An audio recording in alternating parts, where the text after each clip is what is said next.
welcome to the Artfully Learning audio series. I'm your host, Adam Zucker. When the pandemic started, one of the first major drawbacks was the temporary loss of tangible experiences. This was obviously felt throughout our cultural sphere, but it was incredibly impactful on a wide range of youth and young adults who were unable to physically gather in school settings. The loss of physical educational spaces presented a challenge for these individuals to experience the joys of youthful development. It's hard, if not impossible, to replace the feeling of in-person experiences through virtual platforms. However, these generations are immensely resilient and innovative. As an educator, I have honestly learned more from listening to them and seeing their work than I could ever teach. When I first learned about Junk Dump magazine, I knew that I'd have to get the founders, Mia, Grace, and Dlisah, on this program. Junk Dump magazine was founded while they were finishing up high school, and doing so in the midst of all the chaos that was happening due to the pandemic. So if there's any silver linings within the educational realm to be gleaned from this ongoing pandemic, this magazine is one great example of the good that comes from realizing the need to foster compassion and community through artistic engagement. I'm delighted to share our conversation with you, and I hope that it will inspire any young artists out there, or educators of young artists, to get involved with this multimedia platform that has grown into an international community for young artists. First of all, as one arts publisher to another, I'd like to say how inspired I am by the work you've been doing to give young and emerging artists an outlet to express themselves. You've truly created a community that illustrates the benefits of art, both in individual and diverse populations alike. So I'd love to discuss these things with you further over the course of this conversation. But first, I'd like to start out by asking each one of you about your earliest memories involving the arts, or who or what experiences introduced you to art. My name is Schoolman. I am a rising sophomore at the University of Pennsylvania, studying communications and design with a minor in consumer psychology. I am traditionally a fine artist, but also have a lot of interest in design. I would say my first fond memory of art would be my mother enrolling me in two different types of camp. She enrolled me in an art camp and a dance camp. And I remember just getting in multiple fights with her about how I wanted to quit dance camp and only pursue art camp. I was in the 3-day camp and there was a 5-day camp option. And I just remember truly loving going and spending hours on end painting and doing arts and crafts as a kindergartner. So that's my earliest memory. Hello, I'm Grace Brouillet, and I am studying communication design at the Fashion Institute of Technology in New York City. I'm going to be a sophomore. And my earliest memories of art would definitely be in elementary school and just art classes there. And also my grandfather was a fine artist. He painted a lot, and we always had his paintings around the house. So he was definitely an inspiration and interest in art. I'm Dlisah. I am a writer and a journalist, and I'm going to be a freshman at Oberlin College studying art administration and hopefully a minor in journalism. And I grew up in the art world. My parents are new media artists, digital work. So art has always been a big part of my life. I went on tour with them for a lot of my childhood. So I really enjoyed it. There were a lot of pictures of me sleeping at noise shows, but definitely that took up a lot of my time when other kids were playing sports and stuff. So it kind of just felt like a part of my life. And I took a lot of art classes, but I was never very good. So I guess that's what's nice about Junk Dump and starting it. It was a way for me to put together the things that I know about art and my love for art into something that I don't need to create with my own two hands and I don't need to draw. You all come from these different backgrounds in the arts and currently are each studying different elements of it. It's interesting how that all comes together. I know there's great collaboration between all of you. It shows in the magazine and how it has enabled you to expand both your familiarity and take on some things that led you to develop more confidence or more skills in the arts. Yeah, we were just talking a little bit earlier about how what's special about our backgrounds is that they're very different. We've all been exposed to different types of art in different points in our lives, I think. And that's also why maybe we appeal to and want to cater to so many different young artists. We don't want to be exclusive at all. We want people with any amount of experience to be interested, or even no experience. And I can agree with that. And I think Dlisah forgot to mention this in her little spiel, but she's a fashion designer. So she has created clothing. Grace, I would say, is amazing at graphic design. And I would say that I've always been on the fine arts route. But since we've been all collaborating together and working on our skills through like the lens of Junk Dump, we've all got an experience in fashion design, in graphic design, in fine arts, because we all collaborate so much. So I'm picking up on their skills and like learning about their process, which I think is super important as well. That's fantastic. Yeah, I was going to ask about that. So thank you for mentioning that you've taught and learned through one another, and probably through the submissions that you've gotten as well. It's been this big collaborative learning process. So on that note, why don't you introduce Junk Dump magazine? Yeah. So we started Junk Dump in October of 2020. And this was obviously kind of the beginning of our last year of high school and our first time really back in school after the pandemic.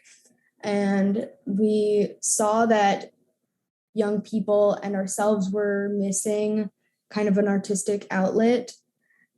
And I think we wanted to make something that could provide space for artists and also for ourselves, and maybe to give ourselves a reason to be doing this, a reason to continue working on this, and find reasons to make art, which became difficult for a lot of people during these times. So then we have made 4 magazines. We published our first one in December of 2020. And since then we've made 4, and we're about to come out with our 5th. And we get submissions from artists all over the world. We've also had 2 events, an exhibition and a film festival. And also we mentioned briefly that we all learn from each other, but really Mia and Grace are the most talented graphic designers in the world. And I have not learned much about that. They make every single page of the magazine. But yeah, let's talk about the exhibition. So the exhibition was in May 2021, right? Mm-hmm.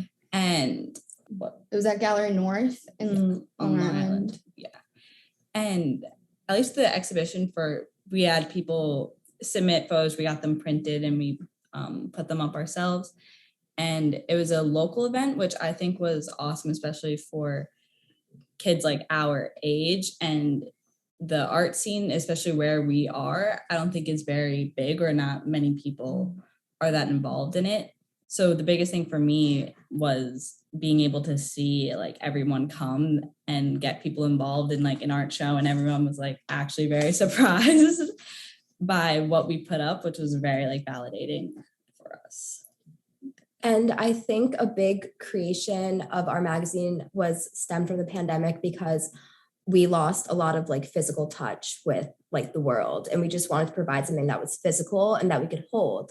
So with that limitation comes, you can't have film in a magazine. So we were like, how can we still accept all different medias of art and be accepting and display a multitude of like different types of film for young artists, because it's super hard to get your films out there as especially a young artist, unless you're winning competitions or have state-of-the-art equipment or go to a film or art school. So providing that space for local and like international film submissions was super cool. We hosted a film festival in July of 2021 over the summer. We had it at a park. We had this huge like inflatable screen that took forever to set up. We had technical malfunctions, but it ended up going very, very smoothly, and we had a great turnout. And I think the people that did submit their films that were local, seeing it projected on a big screen was in front of an audience that wasn't curated by the school. It was just for people who wanted to go enjoy a film festival, was really important for them. And it was also incredible for us, because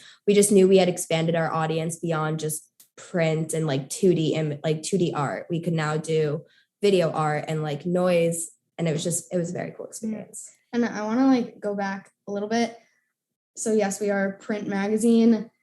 You cannot find our magazines online, although we are working, we have our interviews on our website. But a big part of the magazine was that we wanted to make something real. We wanted to make something that people can hold and see their art in something very tangible and at everyone's fingertips. And I think that print media is the most accessible, despite, especially right now, people claiming that the digital art world might be more accessible. I don't know. I think it was really important for all of us to create something that had visible, conclusion. And Sure. yeah. Yeah, I mean, we were all in this very uncharted territory, and it was hard for creatives especially. So I get what you're saying and what you've done. I mean, I applaud you for that, especially, getting something that you can hold as a creative artist and seeing your work in it is much, much different than online. Reproductions in print generally come out better. As you know, as designers, of course, I don't need to tell you that, but they come out much better, of course, in print than on monitors. And I think the fact that you have really diversified the media you're showing as well adds to the accessibility, keeping in mind that you get submissions from young artists, emerging artists from all over the world. You've really facilitated a platform to show that work. And that's a fantastic contribution. In general, what have you learned from this process, from beginning this process? What sort of challenges did you face? Because I'd imagine also making a print magazine, most people might not even know where to start with that, especially people who are going into design today. It is mostly all digital now. We've sort of focused towards that. And, I'm saying that as someone who studied design towards the beginning of the Design 2.0, when I was studying graphic design in college, apps were really just a nascent idea. So we were kind of focused on print, kind of focused on design. It was not really clear where it was going to go. But I really love the fact that you're focusing on this print medium and this way of disseminating information in such an intimate manner, and just the general process of doing that, because that's something I think that is really a challenge. And it's incredible to see such a well-designed print magazine being made these days, especially one with such a strong focus on celebrating emerging artists and the diversity of voices in that way. Was there initially any support via your school or any mentors? I mean, well, I kind of am interested in one thing you said before we go into this question. So our issue that's coming out is about the digital and the analog worlds. And this idea that young people are, obviously we grew up on the internet with so much access, but then why is it that three pretty normal girls would be interested in starting a print publication? And why is it that so many people are interested in this? And the same way that young people are interested in buying film cameras or record players, it's trendy right now to have a connection to something tangible. And a lot of people, I think I've noticed a lot of young people are more and more opposed to this digital world that I feel like people think we associate with. So we definitely got a lot of support for starting something like this. I don't think we ever got any criticism like, why did you start a print magazine? I've never heard that. Yeah. And I think also when we first started, we didn't know exactly what we wanted to do. We just wanted to create something that could provide an outlet for artists. So I don't even know the initial thought was print magazine. And we really thought through like what would be the most impactful for an artist submitting their work. Like if you're submitting your work to something and wanting it to be published, wanting it to be seen, what is going to be the most meaningful for the artist? And we were just discussing how like during the pandemic, nothing felt tangible. Like every media that everyone was consuming was online. We didn't want to touch the newspapers because germs, so when we started delivering them, yeah. we were definitely like, how do we do this? Yeah.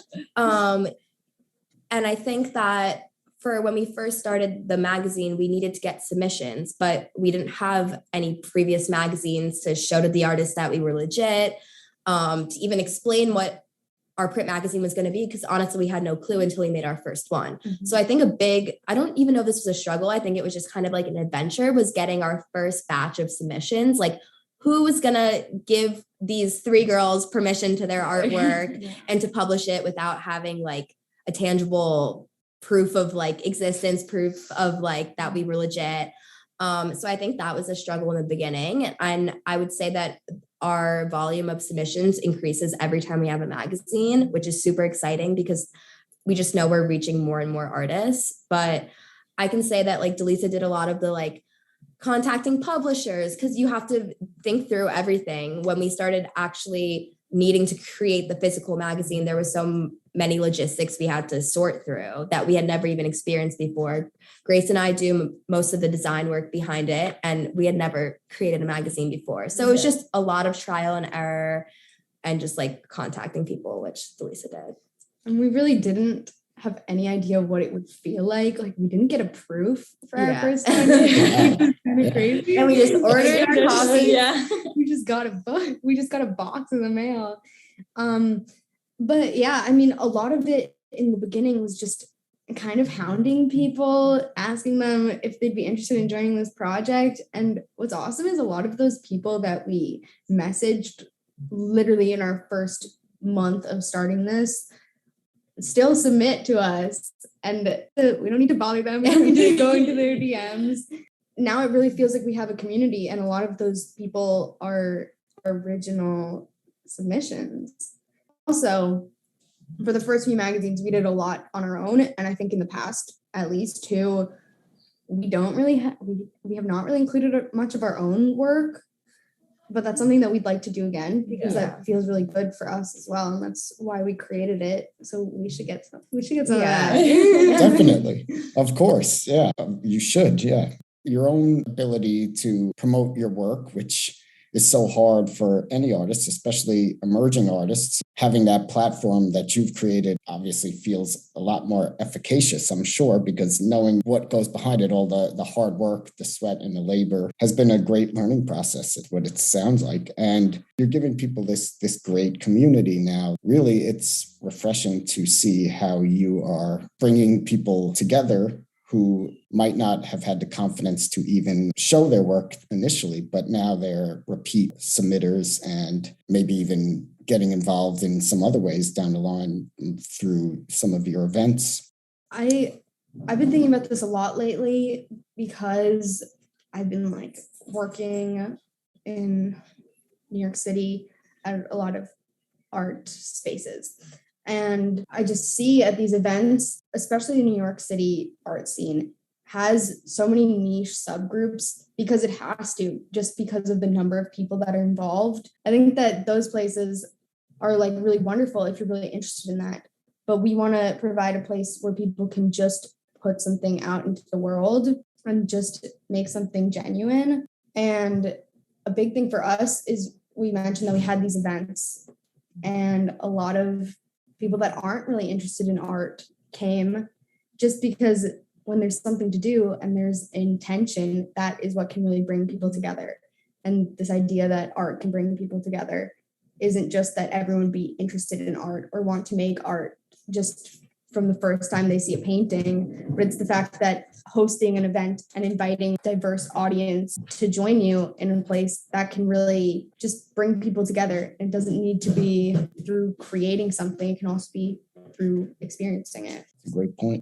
Having such a publication is accessible for both the avid artist and those who are just interested in seeing what their friends are doing too. I'd imagine your friends and families and other community who may or may not be in the art world themselves are very interested in what you're doing. And then your local community too, there's got to be some sense of, look at what's going on in our community. Look at what these creators are doing. You know, you're creating this cultural currency for your own community, your own local community. That's such a important contribution. And it's also a way of bringing people together with diverse interests and different backgrounds. Again, they don't need to be artists, as you said. Having such an open policy might inspire someone who lacks the confidence or maybe doesn't think of themselves as an artist, to maybe just want to submit something, a poem or anything that they've been musing on, and you give them that opportunity. And then through there, maybe they do get a little bit more serious, but I love that that's not even the point of what you're doing. I think it's just really the foundation of a good art education, which is to build self-esteem, critical thinking, and understanding about one another through making art and viewing art. As you said, viewing art is a big part of it too. You don't even have to be a maker to be in the conversation, and you're giving people that option. It's just simply, I'm just so inspired by that as someone who writes about art and education myself. What you're doing, I am just so proud that it's happening, and that, you're publishing another issue that's coming out soon too, which I'll have to get. We'll put a link as well in this post so that the listeners can also both submit and obtain copies of the magazine. I guess in general, if you have any final takeaways, what do you hope your readers can take away from the magazine, or what do you envision as the future of both this magazine and maybe the art world or art education in general? Just a sort of a final thought about any of those things, what you want to see, what you've felt that has been such a great experience already, and where do you go from here? So about education, I think it's really nice because Junk Dump is a magazine directed towards young creatives, and it's about accessibility. And it's nice to now be invited on this podcast, especially because I don't think we consider ourselves like an educational magazine. We're not telling people we're not teaching people how to make art or do anything, but as a collective magazine, we accept submissions from everyone. But our goal is also not to just placate people. We don't want to give participation trophies. We want to create like a good looking, interesting magazine. But the biggest thing, I think we do still feel that we take on a certain responsibility for providing young people with opportunities. And the biggest thing, that just by putting a magazine out there that is open to all submissions, I think we want to teach young people to just take initiative. And just by submitting something, you could gain this opportunity and gain connections and gain a community. And we still have so many people who follow us and like our posts, but haven't, and we see that they make wonderful art, but maybe they're shy. And we hope that those people send us something, because we are very open and we're going to turn it into something cool, not just, That's what I want to touch upon too, because whenever we're talking about it with other artists, and I think people maybe get intimidated or don't think that their work is as good as maybe some of the other submissions.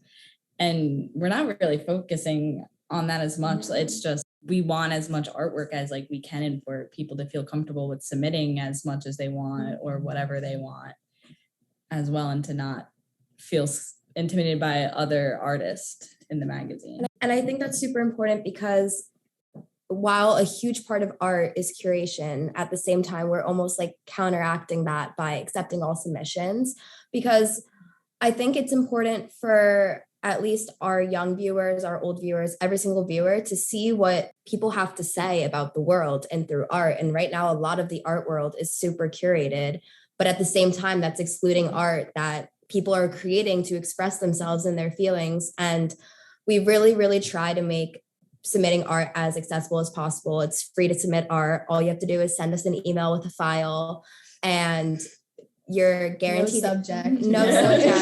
And we always welcome writing if people want to write about their art. But if you're not comfortable with your writing, if you don't want to write about your art and just want to submit it, that is also completely fine. We're super flexible and just want to be able to give you an outlet to show whoever gets Junk Dump magazine what you have to say about the world, and especially our topics that we find very, very relevant to our day-to-day life, especially our current topic. Our next issues like theme is super important, especially speaking on why we chose a physical print magazine Yeah. opposed to a digital one when digital media is expanding. How can we like keep print relevant to our lives? Yeah. And also, along with, I think, all of our themes, we kind of just choose things that we've been talking about because we're a pretty good sample of our generation. Might as well just choose something that a lot of people that we're seeing people discuss and people think about. And we really want to, this for a lot of our artists that submit, it's their first experience being published in anything. So I think really we just want to give them a great first encounter. Although sometimes we have typos. Yeah. That's human, and everything you've said is representative of that. It's refreshing. It's just so great to hear these things being said because we are at the precipice of this time. We're an intergenerational community, and it's going to take all the voices coming together to really make an impact and effect going forward. And a publication like this, where you're letting people celebrate their individuality as well as bringing them together as this really powerful group voice that comes out of all the submissions. And it's done in a way that's accessibly curated, I would say, because, you can't obviously fit thousands of images in there, but you're taking pieces of every voice that comes to you with a submission and giving them that platform. And that is the basis of a good art foundation, a good art education. So I would say you are educators. A good educator is really someone who just coaches, because that's what it should be about. It should be about finding that connection between your passion and the passion of your peers and different generations. So well done on bringing all that to the forefront and creating a fabulous print magazine. You've been doing such a fantastic job. And thanks again for this conversation. Thank you. Thank you.